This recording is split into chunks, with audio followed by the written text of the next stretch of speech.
Sir ಬೇರೆ time ಈ ತರ ಇರ್ತಿದ್ರ ಸರ್? ಮಂಜು ಸರ್ ಹೇಳ್ತಾರೆ ನೋಡಿ, ಬೇರೆ ಟೈಮ್ ಹಿಂಗ್ ಇರ್ತಿದ್ರ ರಿಷಾ? ಇವ್ರು ಸ್ವಲ್ಪ ಕಮ್ಮಿ ಮಾಡ್ತಿದಾರೆ ಅನ್ಸುತ್ತೆ. ರಿಷಾ ಹೇಳಿ ಬೆಂಗಳೂರು ಇನ್ ಬಗ್ಗೆ, ತಮ್ಮ ಪಾತ್ರದ ಬಗ್ಗೆ. ಎಲ್ಲರಿಗೂ ನಮಸ್ಕಾರ.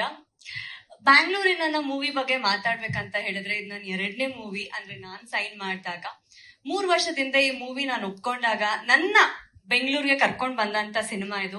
ಫಸ್ಟ್ನೇ ಸಿನಿಮಾ ಕ್ರೇಜಿ ಕೀರ್ತಿ ಮಾಡಿದ್ರು, ಪೂರ್ತಿ ಶೂಟಿಂಗ್ ಮೈಸೂರಲ್ಲಿತ್ತು. ಬಟ್ ಆದ್ರೆ ನಾನು ಬ್ಯಾಂಗ್ಳೂರ್ನ ನೋಡಿದ್ದು ಈ ಸಿನಿಮಾ ಮೂಲಕನೇ. So thank you so much Karthik sir, ಇಂತ ಒಳ್ಳೆ ಸಿನಿಮಾನ ನಮ್ ಜೊತೆಗೆ ಹಂಚ್ಕೊಂಡಿದ್ದಾರೆ. ಯಾಕಂದ್ರೆ ನಮ್ಗೆ ತುಂಬಾ ಅಂದ್ರೆ ಥಿಯೇಟರ್ ಬ್ಯಾಕ್ ಗ್ರೌಂಡ್ ಆಗಿದ್ರಿಂದ ನನಗೊಂದು ಆಸೆ ಇದೆ, ಒಂದು ಸಿನಿಮಾದಲ್ಲಿ ಮಾಡಿದ್ದ ಕ್ಯಾರೆಕ್ಟರ್ನ ನಾನು ಮತ್ತೆ ಇನ್ನೊಂದು ಸಿನಿಮಾದಲ್ಲಿ ರಿಪೀಟ್ ಮಾಡಬಾರ್ದು ಅಂತ ಹೇಳಿ. ಈಗ ಸಾಕಷ್ಟು 4-5 ಸಿನಿಮಾಗಳು ಮಾಡಿದೀನಿ. ಅದ್ ಯಾವ್ದು ಕೂಡ ಒಂದಲ್ದೆ ಒಂದು ಬೇರೆ ವಿಭಿನ್ನ ಪಾತ್ರಗಳಿದೆ. ಸೊ ನಾನ್ ಕೇಳ್ಕೊಳ್ಳೋದು ಒಂದೇ, ಇಡೀ ಸಿನಿಮಾದಲ್ಲಿ ನನ್ನ ಗ್ಲಾಮರ್ ಆಗಿ ಪೂರ್ತಿ ತೋರಿಸಿ ಅಂತ ನಾನು ಯಾವತ್ತೂ ಯಾರನ್ನೂ ಕೇಳಲ್ಲ. ನನ್ನ ಡೈರೆಕ್ಟರ್ಸ್ ಫ್ಯೂಚರ್ಗೂ ನಾನು ಕೇಳೋದು, 10 ನಿಮಿಷ ತೋರಿಸಿದ್ರು ಕೂಡ 10 ನಿಮಿಷ ನನ್ನ ಪಾತ್ರ ಮಾತಾಡ್ಬೇಕು.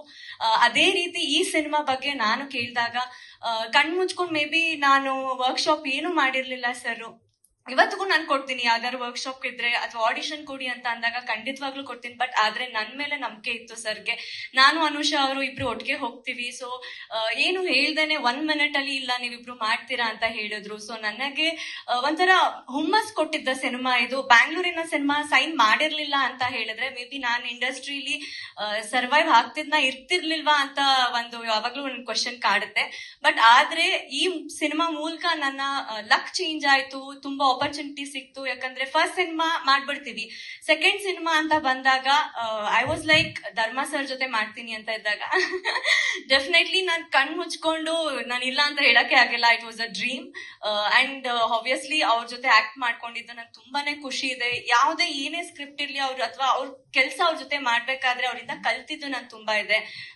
ಪ್ರತಿಯೊಂದು ಸೀನ್ಗಳು ತೆಗಿಬೇಕಾದ್ರೂ ಕೂಡ ಅವ್ರು ಹೋಗಿ ನೋಡೋದಾಗ್ಲಿ ಅಥವಾ ಬೆಟರ್ಮೆಂಟ್ ಮಾಡ್ತೀನಿ ಅಂತ ಹೇಳಿದಾಗ್ಲಿ ಅದೆಲ್ಲ ಇನ್ಸ್ಪಿರೇಷನ್. ಅಂಡ್ ಈವನ್ ಅನುಷಾ ಅವ್ರಿಗೆ ತುಂಬಾನೇ ಎಕ್ಸ್ಪೀರಿಯನ್ಸ್ ಇದೆ. Even she have been guided for many scenes. So ತುಂಬಾ ಜನ ಜೊತೆ ಕೆಲಸ ಮಾಡಿದೀನಿ. ಬಾಲರಾಜವಾಡಿ ಸರ್ ಆಗ್ಲಿ, ಅವ್ರಂತೂ ಇವಾಗ ನನ್ನ ತಂದೆ ರೂಪನೇ ಅಂತ ಹೇಳ್ಬೋದು. ಯಾಕಂದ್ರೆ ಇವತ್ತಿಗೂ ನನ್ಗೆ ಏನೇ ಸ್ಕ್ರಿಪ್ಟ್ ಅಲ್ಲಾಗ್ಲಿ ಯಾವುದೇ ಬೇರೆ ಸಿನಿಮಾಗಳಲ್ಲಾದ್ರೂ ಒಂದು ಫೋನ್ ಮಾಡಿದ್ರು ಖಂಡಿತವಾಗ್ಲೂ ಅವರು ಅವ್ರ ಕೈಲಾದಷ್ಟು ಸಹಾಯ ಮಾಡ್ತಾರೆ. And thank you so much producer sir, ಇಂತ ಒಳ್ಳೆ ಸಿನಿಮಾ ಕೊಟ್ಟಿದ್ದೀರಾ. ಯಾಕಂದ್ರೆ ನನ್ನ ಪಾತ್ರದ ಬಗ್ಗೆ ನಾನು ಹೇಳಕ್ ಆಗಲ್ಲ. ಆಲ್ವೇಸ್ ಕಂಪ್ಲೇಂಟ್ ಇರ್ತಾ ಇತ್ತು, ಸರ್ 24 hours ಕಾಲ್ ಶೀಟ್ ನನ್ನ ಬಗ್ಗೆನೆ ಮಾತಾಡಿದ್ದು. ಆಲ್ಮೋಸ್ಟ್ ನಾನು 3 ಸತಿ 24 hours ಕಂಟಿನ್ಯೂಸ್ ಆಗಿ ಶೂಟ್ ಮಾಡಿದೀನಿ. ನಾನು ಅವಾಗ ಹೇಳ್ತಾ ಇದ್ದೆ, ಸರ್ 24 hours ಮಾಡ್ತಾ ಇದ್ದೀರಾ 24 hours ಅಂತ ಹೇಳ್ಬಿಟ್ಟು. ಬಟ್ ಆದ್ರೂ ಕೂಡ ಇವತ್ತು ನೋಡಿದಾಗ ಮೇ ಬಿ ನಾನು ಟ್ರೇಲರ್ ಅಲ್ಲಿ ತುಂಬಾ ಕಡಿಮೆ ಕಾಣಿಸಿರ್ಬೋದು ಅಥವಾ ಕಾಣಿಸದೇ ಇರ್ಬೋದು ಕೂಡ. ಅದನ್ನು ಕಂಪ್ಲೇಂಟ್ ನಾನು ಹೇಳ್ತಾನೆ ಇದ್ದೆ, ಯಾಕೆ ಸರ್ ನನ್ ಸ್ವಲ್ಪ ಕಾಣಿಸಿ ಅಂತ. ಬಟ್ ಹಾನೆಸ್ಟ್ಲಿ ಸಿನಿಮಾ ಅಂತ ನೋಡಿದಾಗ ನಾನು ಕತೆಗೋಸ್ಕರ ತುಂಬಾ ಪ್ರಾಮುಖ್ಯತೆ ಕೊಡ್ತೀನಿ. ತುಂಬಾ ವಿಭಿನ್ನವಾಗಿದೆ. ಬ್ಯಾಂಗ್ಳೂರಲ್ಲಿ ಅಂತಾನೆ ಅಲ್ಲ, ಎಲ್ಲೆಲ್ಲಿ ಏನೇ ನಡೀತಾ ಇದೆ ಇವತ್ತಿನ ಜನರೇಷನ್ ಅಲ್ಲಿ ನಮ್ನ ಅವೇರ್ನೆಸ್ ಏನಿದೆ ಸೋಷಿಯಲ್ ಅಥವಾ ಈಗ ಏನಂತ ಹೇಳ್ಬೇಕಂದ್ರೆ ಯೂತ್ಸ್ ಗಳು ಹೇಗೆ ಸಫರ್ ಪಡ್ತಾ ಇದ್ದಾರೋ ಅಥವಾ ಹೇಗೆ ಪ್ರೊಟೆಕ್ಟ್ ಆಗ್ಬೇಕು ನಮಗ್ ನಾವು ಅನ್ನೋದನ್ನ ತುಂಬಾ ಚೆನ್ನಾಗಿ ಅರ್ಥ ಮಾಡಿಸಿದ್ದಾರೆ. Thank you so much Karthik sir, ಇಂತ ಒಳ್ಳೆ ಆಪರ್ಚುನಿಟಿ ಕೊಟ್ಟಿದ್ದಕ್ಕೆ.